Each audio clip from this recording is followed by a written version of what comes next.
యెషయా గ్రంథం 63వ అధ్యాయము మొదటి వచనం. రక్తవర్ణ వస్త్రములు ధరించి ఎదోము నుండి వచ్చుచున్న ఇతడెవడు? శోభిత వస్త్రము ధరించిన వాడై గంభీరముగా నడచుచు బొస్రా నుండి బలాతిశయముతో వచ్చుచున్న ఇతడెవడు? నీతిని బట్టి మాటలాడుచున్న నేనే, రక్షించుటకు బలాఢ్యుడనైన నేనే. రెండవ వచనం. నీ వస్త్రము ఎర్రగా ఉన్నదేమి? నీ బట్టలు ద్రాక్షగానుగను త్రొక్కుచుండు వాని బట్టల వలె ఉన్నవేమి? మూడవ వచనం. ఒంటరిగా ద్రాక్షగానుగను త్రొక్కి తిని, జనములలో ఎవడునూ నాతో కూడా ఉండలేదు. కోపగించుకొని వారిని త్రొక్కి తిని, రౌద్రము చేత వారిని అణగద్రొక్కి తిని, వారి రక్తము నా వస్త్రముల మీద చిందినది, నా బట్టలన్నీయూ డాగులే. నాలుగవ వచనం. పగ తీర్చుకొను దినము నా మనస్సునకు వచ్చెను, విముక్తి చెయ్యదగిన సంవత్సరము వచ్చియుండెను. ఐదవ వచనం. నేను చూచి ఆశ్చర్యపడి తిని, సహాయము చేయువాడొక్కడునూ లేకపోయెను, ఆదరించువాడెవడునూ లేకపోయెను. కావున నా బాహువు నాకు సహాయము చేసెను, నా ఉగ్రత నాకాధారమాయెను. ఆరవ వచనం.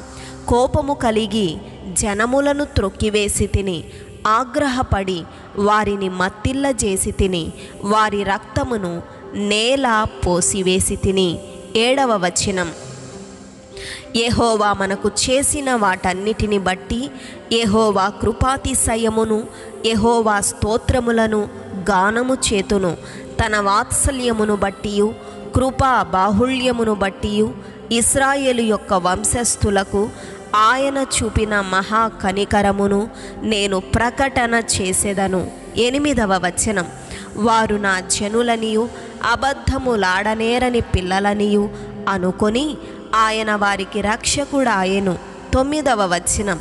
వారి యావత్ బాధలో ఆయన బాధ నొందెను, ఆయన సన్నిధి దూత వారిని రక్షించెను. ప్రేమ చేతను తాలిమి చేతను వారిని విమోచించెను. పూర్వదినములన్నిటను ఆయన వారిని ఎత్తుకొనుచు మోసికొనుచూ వచ్చెను. పదవ వచనం.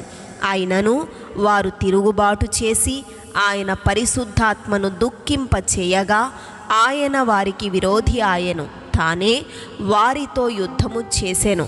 11వ వచనం. అప్పుడు ఆయన పూర్వదినములను మోషేను తన జనులను జ్ఞాపకము చేసుకొనెను. తన మంద కాపరులకు సహకారి అయి సముద్రములో నుండి తమ్మును తోడుకొని వచ్చిన వాడేడి? 12వ వచనం. తమలో తన పరిశుద్ధాత్మను ఉంచిన వాడేడి? 13వ వచనం. మోషే కుడి చేతి వైపున మహిమగల తన బాహువును పోనిచ్చిన వాడేడి? తనకు శాశ్వతమైన ప్రఖ్యాతి కలుగ చేసి కొనుటకు వారి ముందర నీళ్లను విభజించిన వాడేడి?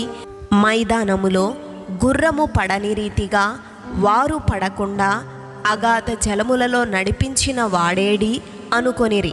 14వ వచనం. పల్లమునకు దిగు పశువులు విశ్రాంతి నొందునట్లు యెహోవా ఆత్మ వారికి విశ్రాంతి కలుగ చేసెను.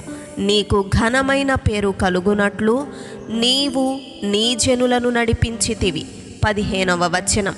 పరము నుండి చూడుము, మహిమోన్నతమైన నీ పరిశుద్ధ నివాస స్థలము నుండి దృష్టించుము. నీ ఆసక్తి ఏది? నీ శౌర్యకార్యములేవి? నా ఎడల నీకున్న జాలియు నీ వాత్సల్యతయు అనగిపోయేనే. 16వ వచనం. మాకు తండ్రివి నీవే, అబ్రాహాము మమ్ము నెరుగకపోయినను, ఇశ్రాయేలు మమ్మును అంగీకరింపకపోయినను, యెహోవా నీవే మా తండ్రివి. అనాది కాలము నుండి మా విమోచకుడని నీకు పేరే కదా.